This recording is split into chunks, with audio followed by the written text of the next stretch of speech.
तो खरगोन से लेकर जहांगीरपुरी ओवैसी एक्टिव हैं। अब आपको सुनवाते हैं ओवैसी के आरोपों पर केंद्रीय मंत्री मुख्तार अब्बास नकवी का जवाब। मेरा आपसे क्वेश्चन ये है कि सुप्रीम कोर्ट के कई जजमेंट्स हैं, कौन से सुप्रीम कोर्ट के हर जजमेंट को आप इंप्लीमेंट कर रहे हैं?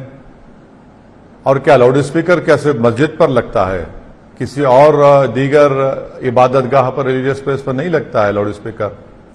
क्या सिर्फ रमजान में या सिर्फ अज़ान में लाउड स्पीकर इस्तेमाल होता है? क्या दूसरे मजहब के त्योहारों में इस्तेमाल नहीं होता?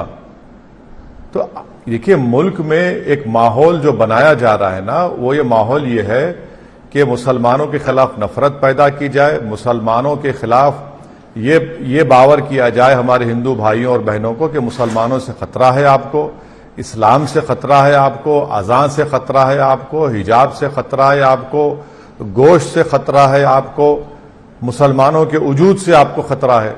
तो अगर इस तरह की पॉलिटिक्स बीजेपी और संघ परिवार कर रही है तो देश के जिम्मेदारों को समझना पड़ेगा, देश के नागरिकों को ये बात को समझने की जरूरत है। जो नॉइज पोल्यूशन है, इसका कानून और इसका जो कड़े नियम सभी राज्यों में भी बने हुए हैं, केंद्र के भी हैं, कोई आज के नहीं है, कोर्ट ने भी इसमें फैसले किए हैं। मुझे नहीं लगता कि ये भोपू कंपटीशन जो चल निकला था इस देश में कि तुम्हारे भोपू से हमारा भोपू ज्यादा तेज बोल रहा है, ज्यादा शोर मचा रहा है, और इसलिए किसी का दो भोपू लगाए तो उसने सामने जो है वो 10 भोपू लगा दिए।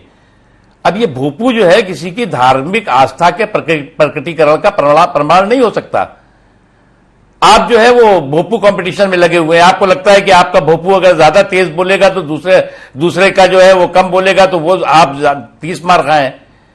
और इसलिए जो आपने आदित्यनाथ जी की बात की, योगी आदित्यनाथ जी की, उन्होंने इस काम की शुरुआत खुद अपने यहां से की, और उसके बाद आपने देखा होगा कि वहां मंदिर हो, मस्जिद हो, ज्यादातर जगहों पे खुद स्वतः लोगों ने अपने को भोपू कंपटीशन से अलग किया, और देश भर में होना चाहिए। मैं तो कहता हूं अगर पत्थर फेंके गए तो आप अरेस्ट करके कोर्ट में सजा दिलाइए, और अगर कोर्ट सजा देगा तो कोर्ट कहेगा इसकी दुकान भी तोड़ दो, इसका घर भी तोड़ दो।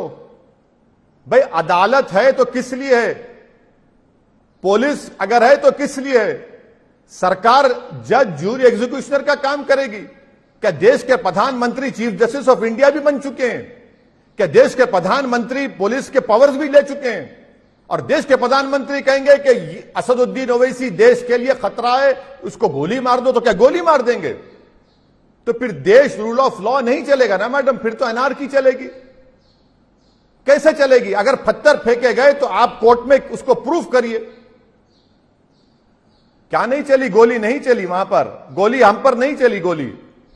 डरे वो लोग हैं, खासतौर से अगर आप देखें 8 सालों का इतिहास, कि जो लोग कि हर 6 महीने 4 महीने के इंटरवल पर चिट्ठी लेकर के और घूमने लगते हैं कि साहब इस देश में असहिष्णुता हो गई।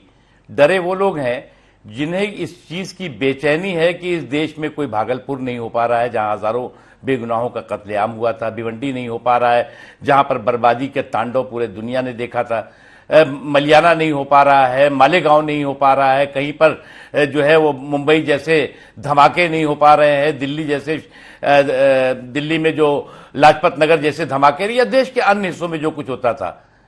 एक माहौल है, शांति का माहौल है, सुरक्षा का माहौल है, और आतंकवादियों और दंगाइयों में असुरक्षा का माहौल है। इसलिए जो लोग भी इस तरह के माहौल को खराब करने में लगे हुए हैं, वो आइसोलेटेड घटनाएं हैं। कुछ इस तरह की क्रिमिनल घटनाएं अगर सामने आती हैं तो उस पर कार्रवाई चाहे राज्य हो और चाहे पुलिस हो, वो करता है।